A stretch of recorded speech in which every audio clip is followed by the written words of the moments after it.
তাহলে সূরা আনফালের মধ্যে আল্লাহ বলছেন গুণ থাকবে ঈমানদারের পাঁচটা। এক নম্বর হলো ইন্নামাল মুমিনুনাল্লাযীনা ইযা যুকিরাল্লাহু ওয়াজিলাত কুলুবুহুম। ঈমানদার ব্যক্তি যখন আমি আল্লাহ আমার কথা স্মরণ করবে, ঈমানদার ব্যক্তির সামনে যখন আল্লাহর নাম স্মরণ হবে, ঈমানদার ব্যক্তি আল্লাহর নাম স্মরণ করলে ঈমানদারের অন্তর তখন কেঁপে যাবে। জোরে বলুন সুবহানাল্লাহ। ঈমানদার ব্যক্তি সে আল্লাহর নাম উচ্চারণ হলে অন্তরে কম্পন আসবে, অন্তরের মধ্যে তার চিন্তা পাল্টে যাবে, মনে করবে রব্বানা আপনার নামের কথা স্মরণ হয়েছে, আমার চলা বলা সবকিছু পাল্টাতে হবে, কারণ আমি একজন ঈমানওয়ালা। খ্রিস্টানরা যেভাবে খায় আমি খাবো নবীর মতো, খ্রিস্টানদের পোশাকের মতো আমার পোশাক হবে না, খ্রিস্টানদের বিয়ের মতো আমার বাড়ির বিয়ে হবে না, ইহুদিদের চুল কাটার মতো আমার ছেলের চুলের ডিজাইন হবে না, ইহুদিদের খাওয়ার স্টাইলের মতো আমার খাওয়ার স্টাইল হবে না, ইহুদিদের ড্রেসের মতো আমার ড্রেসটা হবে না, কারণ আমি একজন ঈমানদার। আমার চলা বলা খাওয়া সবকিছু নবী সুন্নতে নববীর উপরে হবে। জোরে বলুন সুবহানাল্লাহ। ঈমানদার ব্যক্তির এক নম্বর কোয়ালিটি আল্লাহর নাম শুনলে অন্তরে কাঁপে। দু নম্বর ওয়াইদা তুলিয়াত আলাইহিম আয়াতুহু যাদাতুহুম ঈমানা। ঈমানদার ব্যক্তি আল্লাহর কোরআন তেলাওয়াত করলে আল্লাহর উপরে তখন ঈমান বেড়ে যায়। সুবহানাল্লাহ পড়েন। ও মুসলমান যারা এখনো কোরআন পড়তে পারছো না, যারা এখনো কোরআন পড়ুনি ভাই, দুটো পায়ে ধরে আমি আব্দুল্লাহ জুবায়ের তোমাদের বলছি, তুমি মনে করে বলছি, আপন মনে করে, আল্লাহর কসম আল্লাহি আর সময় নাই, আর হাতে সময় নাই, কোরআন শিখে নাও, কোরআন পড়ো, কোরআনকে বুকের সঙ্গে ধরো, কোরআনকে সামনে রেখে জীবন যাপন করো, কোরআনকে বাঁচার অস্ত্র বলে মনে করো, কোরআনকে সিনার মধ্যে ধারণ করো। এই কোরআন কিয়ামতের দিন হয় পক্ষে সাক্ষী দেবে অথবা এই কোরআন তোমার বিপক্ষে সাক্ষী দেবে। যদি তুমি সারাটা দিন সারা জীবন কোরআনের সাথী হয়ে থাকো, কোরআনের কথা অনুযায়ী জীবন যাপন করো, কোরআন তেলাওয়াত করো, কোরআন ভালোবাসো, কোরআনকে বুকের সঙ্গে তুলে নাও, কোরআন পড়ো, রাতের বেলা কাঁদো, কোরআনকে পড়তে পড়তে ঘুমিয়ে যাও, ওই কিয়ামতের দিন যদিও আমি আপনি পাপ করে থাকি, আল্লাহ রাব্বুল আলামিনের কোরআন বলবে রব্বানা। যে ব্যক্তি কোরআন পড়ে ঘুমাতো, দিনের শুরু হতো কোরআন দিয়ে, প্রত্যেকদিন মুসলমানের বাড়িতে দিনের শুরু হবে ইয়াসিন দিয়ে। কি দিয়ে? জোরে বলেন। ইয়াসিন দিয়ে দিন শুরু হবে, আর দিনের শেষ হবে রাতে ঘুমানোর সময় কোন সূরা? জোরে বলেন। আব্দুল্লাহ ইবনে আব্বাস রাদিয়াল্লাহু তাআলা আনহু তিনি ইন্তেকাল করছেন, ইন্তেকালের সময় তার ছেলেদের বলছে, ছেলেরা আমি তো পৃথিবী থেকে চলে যাচ্ছি। ছেলেরা বললেন, আব্বা আপনি তো পৃথিবী থেকে চলে যাচ্ছেন, আমাদের জন্য কি দিয়ে যাচ্ছেন, সম্পদ কি দিয়ে যাচ্ছেন বলুন। আব্দুল্লাহ ইবনে আব্বাস রাদিয়াল্লাহু তাআলা আনহু বলল, ছেলেরা তোমাদের জন্য জমি, তোমাদের জন্য সম্পদ, অর্থ টাকা পয়সা কিছু রেখে যাচ্ছি না, তোমাদের কাছে সেই শ্রেষ্ঠ নিয়ামত দিয়ে গেলাম যার নাম হলো সূরাতুল ওয়াকিয়া। সুবহানাল্লাহ বলেন। 27 পারা সূরা রহমানের পরে সূরার নাম হলো ওয়াকিয়া। এই সূরাটি রাতের বেলা যারা তেলাওয়াত করবে, বিশ্বনবী মুহাম্মদ মুস্তাফা সাল্লাল্লাহু আলাইহি সাল্লাম বলেন আল্লাহ তাআলা তার রুজির কষ্টটা তিনি দূর করে দেবে। জোরে বলুন না সুবহানাল্লাহ। সূরা ওয়াকিয়া তেলাওয়াত করুন, রুজির অভাবকে দূর করে দেবেন কে? জোরে বলেন আল্লাহ। অনেকের বাড়িতে জিন, খবিস, পেতনি, ভূত, দুষ্টু, শয়তানের আমদানি আছে না নাই? হুজুর একটু ফুঁক দিয়ে দাও, হুজুর একটু ব্যবস্থা করে দাও, হুজুর একটু তাবিজ দিয়ে দাও, হুজুর একটু চলো, মানে ইমাম সাহেবের পেরেশানি করে দেবে। কি করি করে না? একটা সূরা কোরআনে আছে, ওই সূরাটির নাম হলো সূরাতুল বাকারা। সূরা ফাতিহার পরের সূরা আলিফ লাম মিম যালিকাল কিতাবু লা রাইবা ফীহি হুদাল লিল মুত্তাকিন আল্লাযীনা ইউমিনুনা বিল গায়বি ওয়া ইউকিমুনাস সালাতা ওয়া মিম্মা রাযাকনাহুম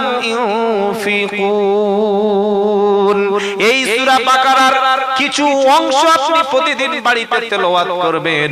বিশ্ব নবী বলেন সূরা বাকারা যারা তেলাওয়াত করবে আল্লাহ তাআলা ওই বাড়িতে নিরাপদ রেখে দেবেন দুষ্টু জিন, দুষ্টু খবিস শয়তান সূরা বাকারা তেলাওয়াতকারীর বাড়িতে কখনো উকি মেরে দেখে না। সুবহানাল্লাহ বলে। সকাল হলে ডিজে আর রাতে হলে কি সিরিয়াল আছে না? বাড়ির মেয়েদের রমজান মাস আসলে দুলে দুলে ইয়াসিন পড়ে খতম করে তুলে রেখে দিল সাদা সাদা রাতে। ব্যাস, এবার ওই কোরআনটা কবে নামাবো? শ্বশুর শাশুড়ি মারা গেলে তবে নামাবো না। ভাই কোরআন প্রত্যেকদিন তেলাওয়াত করুন। ঈমানকে বাড়িয়ে দেবেন কে? জোরে বলেন। কোরআনের সঙ্গে সম্পর্ক মুসলমানদের হবে। আজ মুসলমানদের সম্পর্ক গানের সাথে, বাজনার সাথে।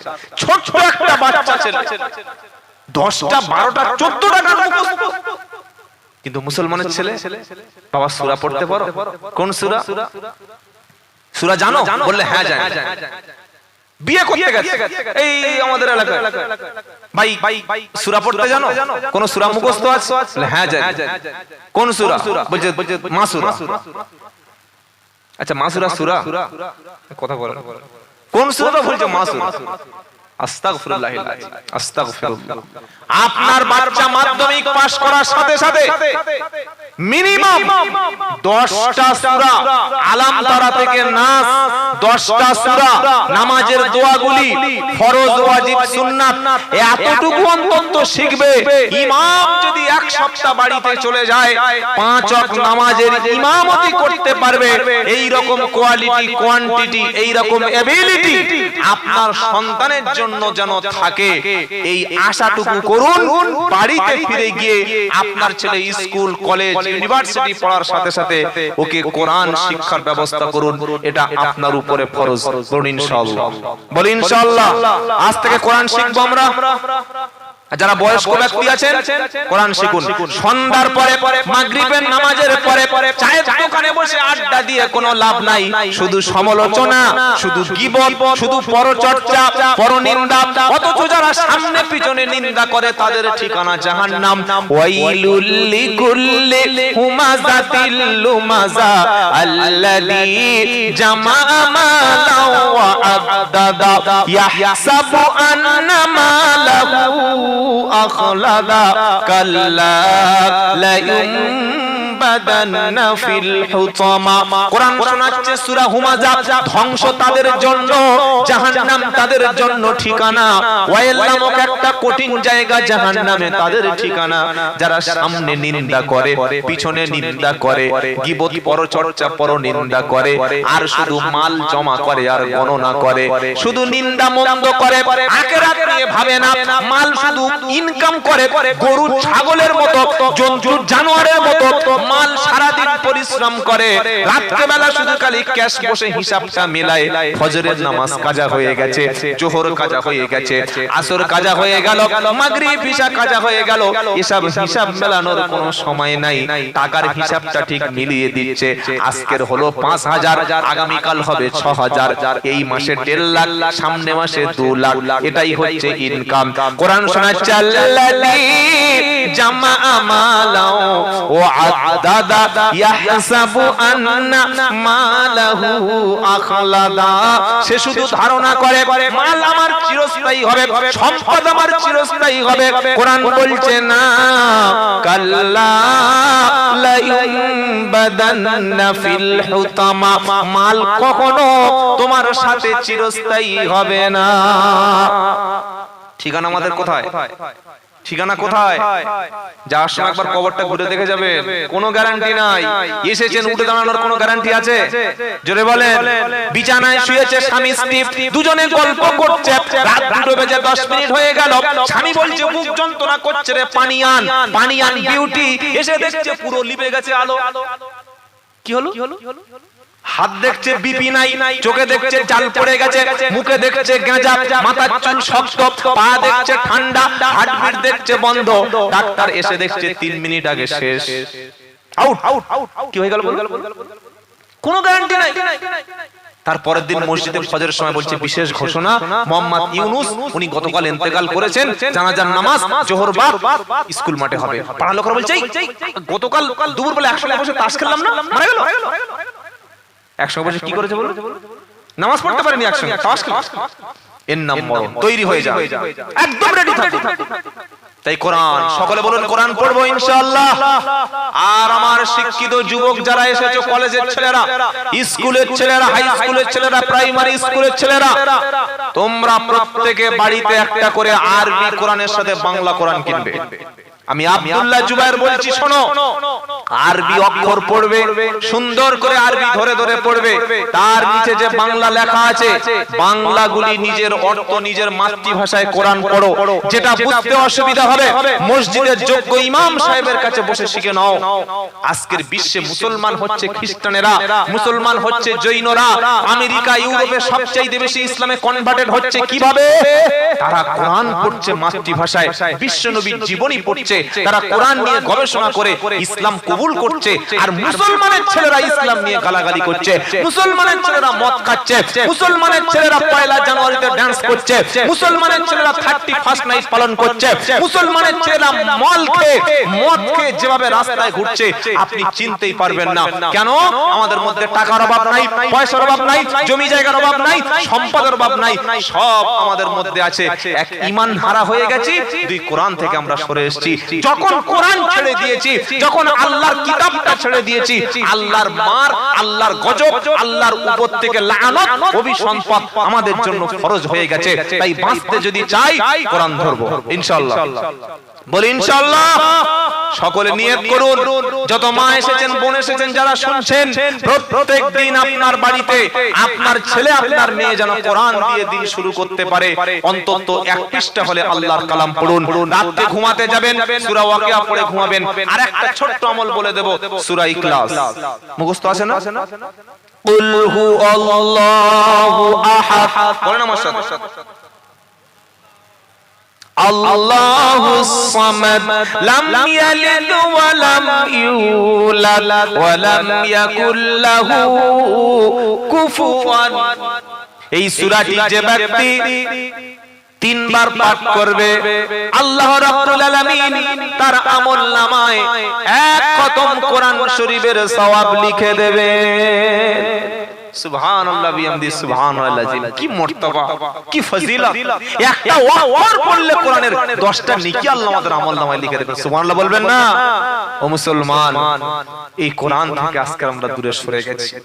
এই মুসলমান কোরআন পড়তে পারে না, হাসরের ময়দানে কোরআন পক্ষে অথবা বিপক্ষে সাক্ষী দেবে। তাহলে ঈমানদারের দ্বিতীয় কোয়ালিটি কি?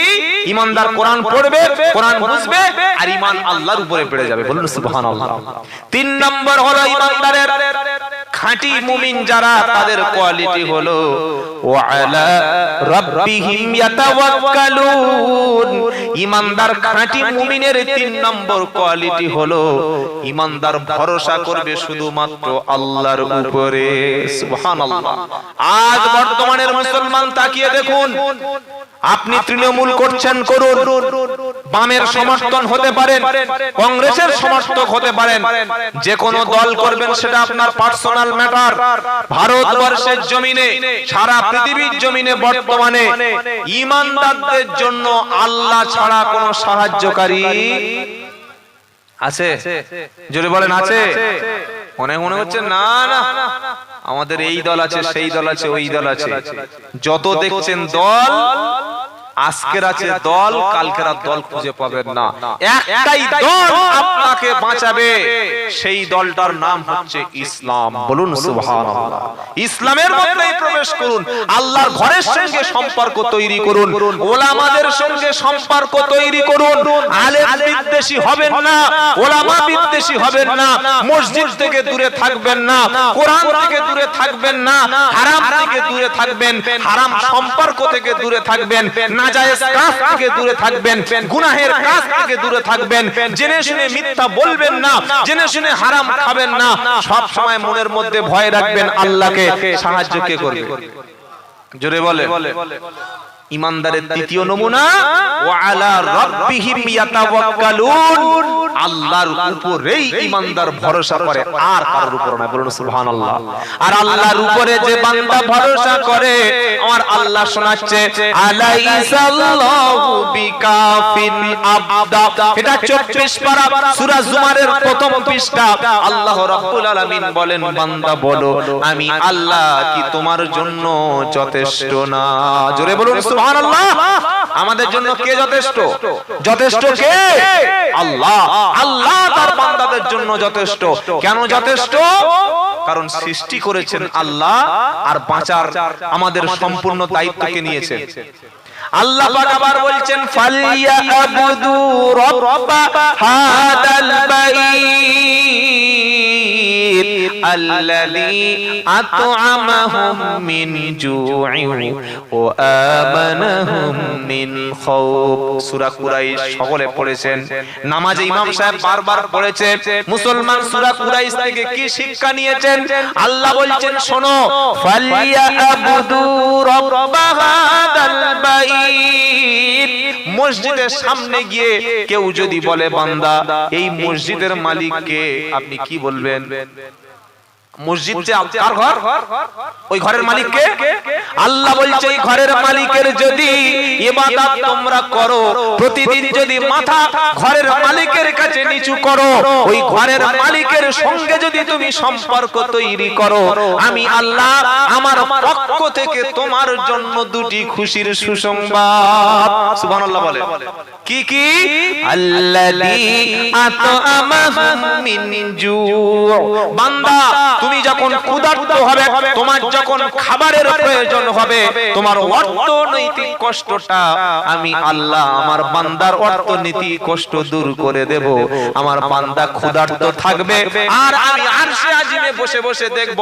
এটা কখনো হতে পারে না, কারণ মা মিন দাব্বাতিন ফিল আরদি ইল্লা আলাল্লাহি রিজকুহা।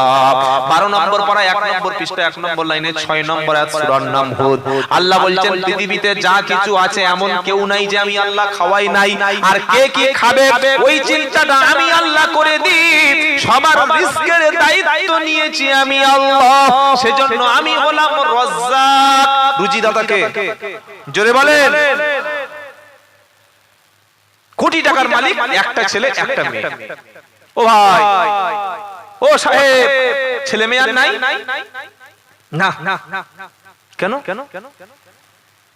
প্রবলেমটা কি? খাওয়াবো, কোথায় রাখবো? এ মুসলমান বলে কি বলে না? এটা বলা, এটা বিশ্বাস করা কুফরি। মাথায় রাখো। একটু আগে আসরের নামাজ পড়ে এসেছে, বলছে কি খাওয়াবো? তুমি খাওয়াবে বেটা, তুমি খাওয়াবে? কে খাওয়াবে? জোরে বলে। এবার প্রশ্ন করছি, উত্তর দিন। পৃথিবীতে মানুষের সংখ্যা বেশি না অন্যান্য প্রাণীর সংখ্যা বেশি? অনেকে ভাবছে এতগুলো মানুষ, অনেকে মনে করছে এইগুলো মানুষের চাইতে আবার প্রাণী বেশি। আমরা অনেকে বলি 18,000 মাখলুকাত, এটা ভুল। আল্লাহ কোন লিমিটেড কোম্পানি না।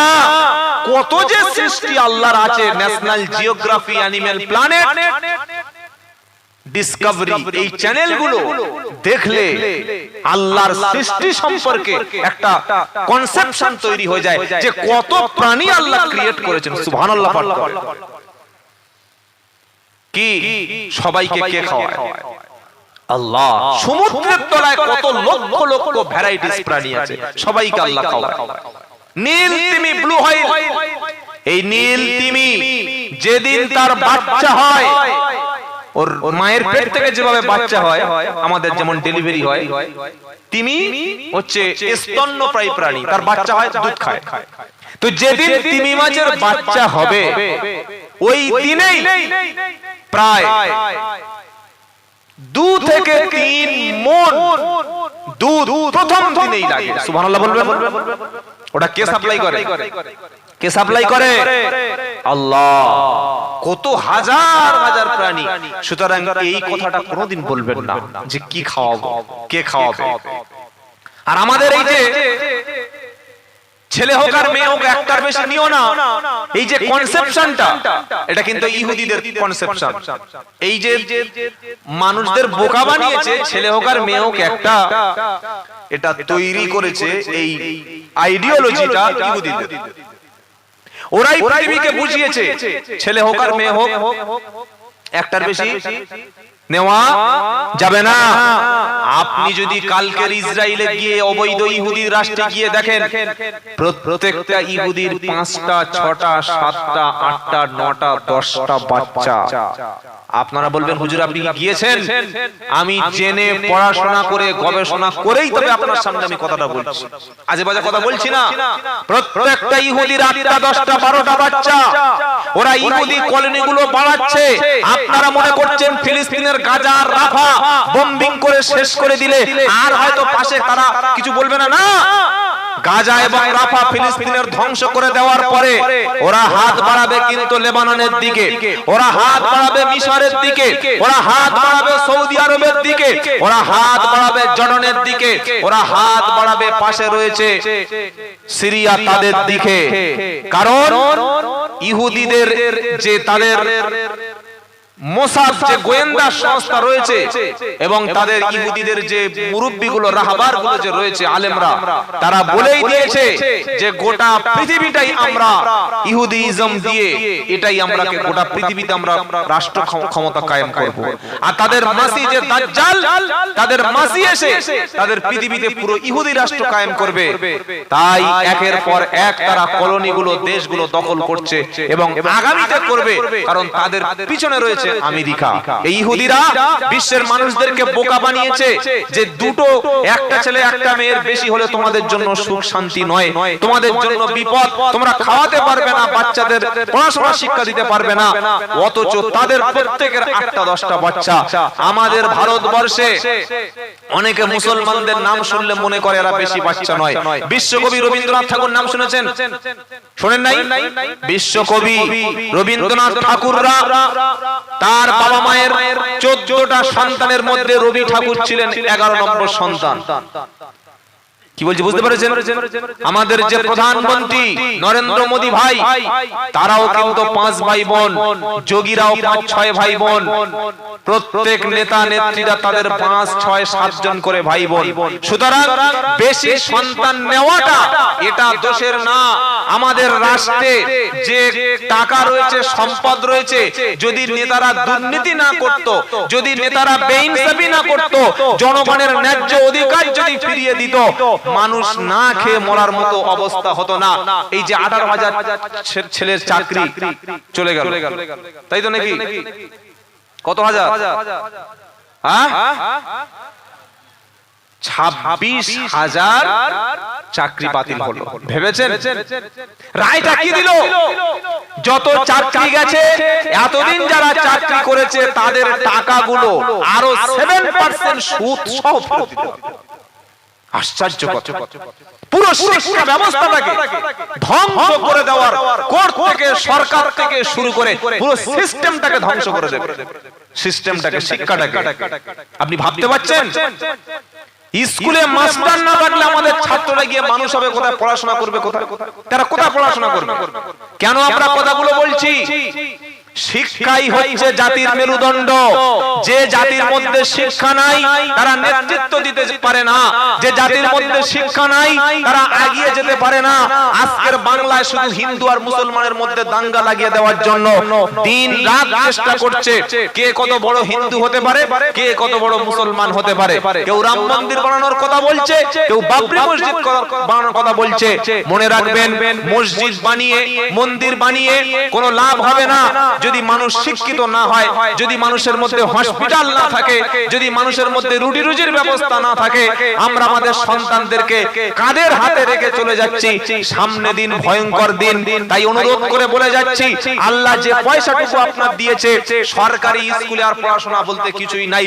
বেসরকারি স্কুল, বেসরকারি মিশনে আপনার ছেলেটাকে, আপনার মেয়েটাকে ভালো স্কুল, ভালো মিশনে পড়িয়ে কোরআন শিক্ষা দিয়ে, দ্বীন শিক্ষা দিয়ে তাকে মুসলমান হিসাবে মানুষ হিসাবে তৈরি করে রেখে যান। সামনের দিন আরো কঠিন দিন আসছে। আর যে কনসেপশন ইহুদিরা শিখিয়েছে, সন্তান হোক ছেলে হোক আর মেয়ে হোক একটার বেশি না, এই আকীদা, এই কথা বিশ্বাস করা কুফরি। আল্লাহ আমাদের সন্তান দিয়েছে, আল্লাহ যতগুলো আমাকে দেবেন আমার স্ত্রীর শারীরিক অবস্থার দিকে লক্ষ্য রেখে আল্লাহ যতটুকু আমাকে ধারণ ক্ষমতা দিয়েছে, আমি আমার সন্তানদেরকে নেব, মানুষ করব, লেখাপড়া শিক্ষা দেব, দিন শিক্ষা দেব। কারণ রুজির মালিক কে? জোরে বলুন আল্লাহ। ইমানদারের তৃতীয় নমুনা কি বললাম? আল্লাহর উপর ইমানদার ভরসা করে। জোরে বলুন সুবহানাল্লাহ। ইমানদারের আরো দুটো নমুনা বাকি আছে। 4 নম্বর হলো আল্লাযীনা ইউকিমুনাস সালাত। ইমানদার ব্যক্তি, খাঁটি মুমিন ব্যক্তি নামাজ কায়েমকারী হয়। জোরে বলুন সুবহানাল্লাহ। ইমানদার নামাজ কাজাকারী হয় না, ইমানদারের শর্ত হলো নামাজ কায়েমকারী হবে। 5 নম্বর হলো ওয়া মিম্মা রাযাকনাহুম ইনফিকুন। ইমানদার ব্যক্তির 5 নম্বর নমুনা হলো ইমানদার ব্যক্তি আল্লাহর রাস্তায় মাল খরচ করবে। জোরে বলুন সুবহানাল্লাহ। আপনি যখন টাকা খরচ করবেন, পয়সা খরচ করবেন, কার কার পিছনে খরচ করবেন, কোরআনুল কারীমে আল্লাহ একটা লিস্ট করে দিয়েছে। ইয়াসআলুনাকা মাযা ইনফিকুন কুল মা আনফাকতুম মিন খায়রিন ফালিল ওয়ালিদাইনি ওয়াল আকরাবিনা ওয়াল ইয়াতামা ওয়াল মাসাকিন ওয়া ইবনিস সাবিল। 2 নম্বর পারা 12 নম্বর পৃষ্ঠা 14 নম্বর লাইনের 215 নম্বর আয়াত সূরা নাম বাকারা। আল্লাহর নবীকে জিজ্ঞাসা করা হলো, হে আল্লাহর নবী, আমরা যখন অর্থ খরচ করব, সম্পদ খরচ করব, কার কার পিছনে ব্যয় করব বলো? নবীজি একটা লিস্ট করে দিচ্ছে আল্লাহ কোরআনে। কুল মা আনফাকতুম মিন খায়রিন ফালিল ওয়ালিদাইনি ওয়াল আকরাবিন। তোমরা যখন তোমাদের সম্পদ, তোমাদের টাকা, তোমাদের অর্থ ব্যয় করবে, আগে তোমার আব্বা আম্মার পিছনে খরচ করবে। জোরে বলুন সুবহানাল্লাহ। আগে বাপ মা, আগে কে?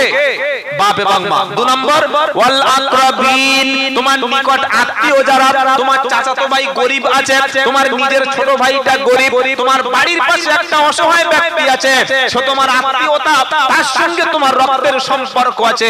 তুমি হজে গিয়েছো একবার, আর বারবার উমরায় যাওয়ার দরকার নাই, একবার হজ করলে হজ আদায় হয়ে যাবে। ওই উমরার টাকাটা দিয়ে তুমি মনে করছো আল্লাহকে খুশি করবে। তোমার বাড়ির পাশে একটা বিধবা মা আছে, তার একটা ঘরের ব্যবস্থা করে দাও। ইতিম বাচ্চা আছে, তার দায়িত্বটা তুমি নিয়ে নাও। তোমার বাড়ির পাশে একজনের ঘর থেকে বৃষ্টি হলে ঝরঝর করে জল পড়ে, তুমি তার ঘরে একটা ছাউনি করে দাও। তোমার বাড়ির মধ্যে, গ্রামের মধ্যে এমন গরীব মানুষ আছে যারা খাওয়া পায় না, চিকিৎসার জন্য যারা ওষুধ কিনতে পারে না, তুমি টাকা দিয়ে, অর্থ দিয়ে তাদের যদি সাহায্য করো, কিয়ামতের দিন এর বিনিময়ে আল্লাহর জান্নাত আল্লাহ তোমাকে দিয়ে দেবে। জোরে বলুন সুবহানাল্লাহ। জোরে বলুন না সুবহানাল্লাহ। মুসলমানের মধ্যে ফকির থাকবে কেন? মুসলমানদের মধ্যে যাকাতের